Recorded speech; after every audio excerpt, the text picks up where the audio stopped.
भी, क्योंकि आवाम इस वक्त बड़े बुरे हालातों में है, हमारा मुल्क बड़े बुरे हालातों में है। तो मुझे बहुत खुशी है इस चीज़ की कि सब लोग मिलकर बैठे हैं। आई होप कि ये कामयाब हो जाए। इसका कोई इम्पैक्ट होगा आज की इसको 2 रोज़ा कॉन्फ्रेंस का इम्पैक्ट होगा मुस्तकबिल में? देखिए, अंदर वो लोग बैठे हुए हैं जो आवाम के इलेक्टेड हैं, जो आवाम के वोट से आए हुए लोग हैं, जो किसी फॉर्म 47 पे नहीं आए हुए, तो इम्पैक्ट तो होना चाहिए ना। वो कौन से जाली फॉर्म पे आए हुए हैं। मैडम, खान साहब की रिहाई को कब तक आप देख रही हैं? कोई आपको तहरीक नज़र आ रही है पाकिस्तान तहरीक इंसाफ की तरफ से रमज़ान के बाद? जी, खान साहब ने बोला है रमज़ान के बाद, क्योंकि कोई वो बताएंगे लाए मतलब तो होगा इंशाल्लाह रमज़ान के बाद। अभी तो रमज़ान में अल्लाह नेक हदायत दे, क्योंकि सारे शैतान बंद हो जाते हैं। तो आई होप कि ये लोग भी इनकी भी अक्ल काम करना शुरू करें, इनके अंदर जो शैतान है वो बंद हो और ये आवाम के बारे में सोचें और लोगों के बारे में सोचें और कुछ बेहतर कर सकें। सनम जावेद साहिबा, आप कह रही हैं इसके बाद तहरीक शुरू होगी, लेकिन जो 13 जनाजे पहले आपके गिरे FIR नहीं करवा सके आपके वकील आज तक। एक वकील आपका FIR नहीं करवा सका, इतने बड़े बड़े वकील हैं। जी, FIR जो है वो उनकी फैमिलीज़ की तरफ से होनी थी, जहाँ तक मुझे पता है। और हमारे लॉयर्स ने तो देखिए जी, जो 9 मई के भी सारे केसेस हैं वो भी सारे हमारे जो लॉयर्स हैं वो तो बिल्कुल हर कोर्ट में काम कर रहे हैं, चाहे ATC कोर्ट हो, चाहे हाई कोर्ट हो, जो भी कोर्ट हो, वो तो फैमिली से मेरे ख्याल से कोऑर्डिनेट किया जा रहा है और एप्लीकेशन दी हुई है कि पार्टी की तरफ से भी वो FIR करवाने दी जाए। खान पे जो अपना हमला हुआ था, हम तो उसकी FIR भी उन्होंने नहीं होने दी जी। मुल्क में इस वक्त कोई कानून थोड़ी ना चल रहा है, बदमाशी चल रही है इस वक्त। मैडम, ये बताइएगा लाहौर से ये, क्योंकि ये खबर है कि खान साहब के लिए कोई जो है ना वो भूख हड़ताली कैंप या कोई कैंप लगाने की बात कर रहे हैं लाहौर वाले, ज़्यादातर वहाँ से ये बात हो रही है। तो आपके पास कोई ऐसी खबर कि कब तक ये जो है ना ये कैंप जो है अडियाला जेल के बाद लग सकता है? मैं लाहौर से हूँ जी, मेरे पास तो ऐसी कोई खबर नहीं है।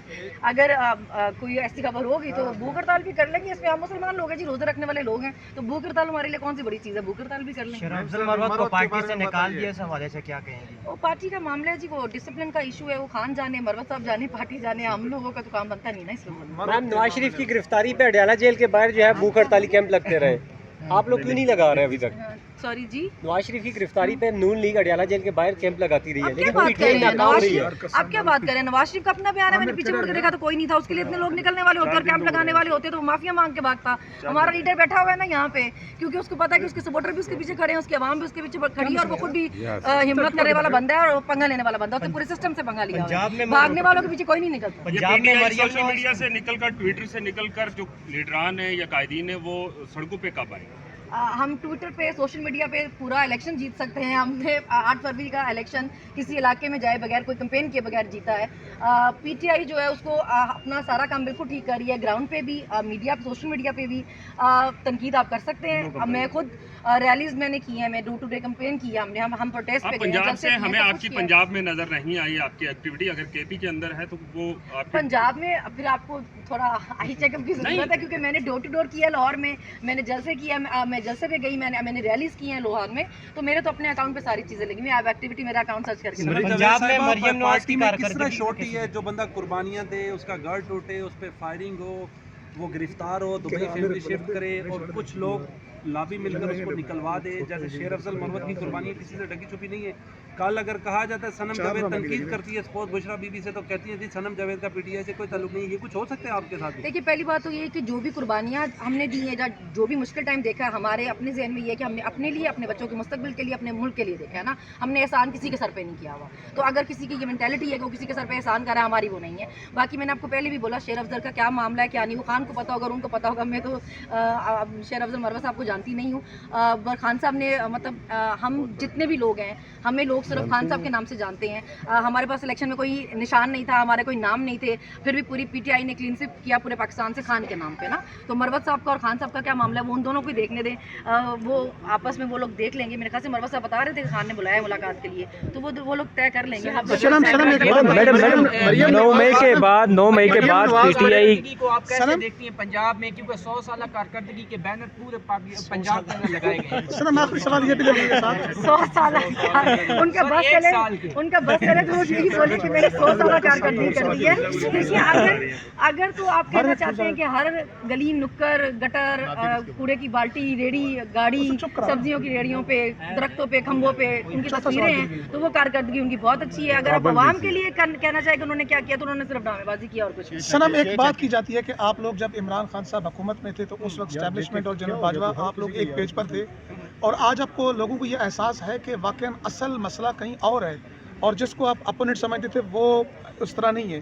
कोई ऐसी रियलाइजेशन या समझती हूँ कि उस वक्त हमें एस्टेब्लिशमेंट को समझने में गलती हुई और अब थोड़ा सा देखिए, हम आगे सफ़र कर चुके हैं? सेम पेज वो है, मैंने पहले भी आपको बोला, जिसपे आवाम आपके साथ खड़ी है। अगर आपका टैक्स पेयर, आपका वोटर, आपका एक सिटीजन आपके साथ नहीं खड़ा हुआ है तो आपको सारे अपने पेज जला देने चाहिए।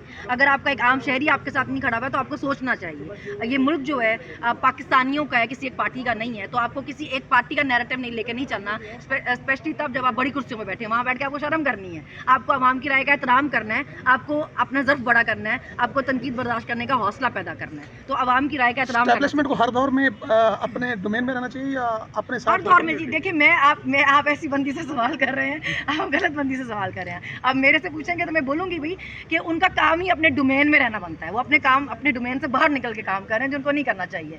जो मुल्क के जो इस वक्त हमारे इतने खूबसूरत हालात हैं वो इसीलिए कि उन्होंने अपनी टांगे हर जगह फंसाई हुई हैं और उसके बाद वो ब्लेम दूसरों को करते हैं। फिर अगर आपने बेड़ा गर्क किया और हर जगह अपना नाम लगवाया और हर जगह अपनी टांग फंसाई है तो फिर ब्लेम भी अपने सर पे लेने की हिम्मत हौसला रखें। मैडम ये भी बताइएगा, मैडम आपकी मुश्किलात तो खत्म हो गई है। मैं जी यहाँ पे अपने केसेस के लिए आई हूँ। मुश्किलात क्या खत्म हुई है, मेरे केस है यहाँ ITC पिंडी में, तो मैं उनकी हेयरिंग के लिए पिंडी आई थी। मैडम 9 मई के बाद हर तरफ खौफ का एक मंजर था, लोग बाहर निकलने को डरते थे, लेकिन उसी दौरान शेर अफजल मरवत ने निकल के पार्टी को पूरी पाकिस्तान में दिखाया, मुश्किल हालात देखे। तो अब आप कह रही हैं कि मैं शेर अफजल मरवत नहीं जानती?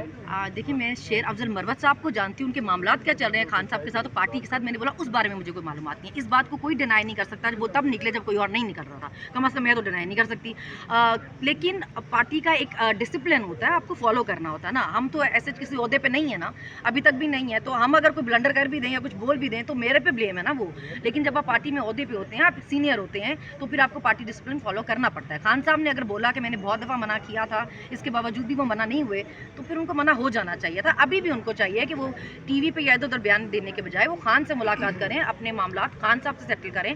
हमें तो किसी को मरवत साहब से कोई इशू नहीं है। अच्छा, आप क्या समझती हैं, जब खान साहब के दौर में इस्टेब्लिशमेंट खान साहब के साथ थी और खान साहब कहते थे कि जो जनरल होता है, जो आर्मी चीफ होता है, वो कौम का बाप होता है, और खान साहब ही कहते थे कि हम लोग एक पेज पे हैं, तो क्या उस वक्त इस्टेब्लिशमेंट गलत थी, गलत खड़ी हुई थी? इसको नहीं होना चाहिए था? खान साहब का जो बयान सुना है उसके मुताबिक खान साहब ने बोला कि मैं इतनी फिक्र इसलिए करता हूँ कि जो एक वजीर आजम होता है वो बाप की तरह होता है, जिसका काम होता है अपनी कौम को इकट्ठा रखना, अपने ये कौम के जो बच्चे हैं, ये मेरे बच्चे हैं, इनको गाइड करना मेरा काम है। मैंने जो उनसे सुना हुआ है, मैंने सुना हुआ है कि वजीर आजम कौम का बाप उस वक्त में इस्टेब्लिशमेंट का हुकूमत के साथ एक पेज पे होना गलत था या सही चाहिए था ना? उनको गलत था या सही था? बिल्कुल होना सही था, क्योंकि वो अवाम के वोट से आई हुई, अवाम के मैंडेट से आई हुई हुकूमत थी। उनका काम बनता था, उनकी ड्यूटी बनती थी कि वो सेम पेज पे होते, क्योंकि उनका काम है वो हुकूमत के मातहत ये होना। चीज़ खान साहब ने कौम को उस वक्त क्यों नहीं समझाई कि एस्टेब्लिशमेंट मुदाखलत करती है, जब खान साहब खुद दौरे अपने इक़्तिदार में थे? क्योंकि जी हमारे मुदाखलत करके नहीं आई थी ना, हम लोगों के वोट से आए थे। अभी आपने फॉर्म 47 तैयार करके आप एस्टेब्लिशमेंट की उस वक्त अब आए हैं, तो अब बताएंगे ना कि उस वक्त भी अगर हम एस्टेब्लिशमेंट के रोल की बात करें तो अगर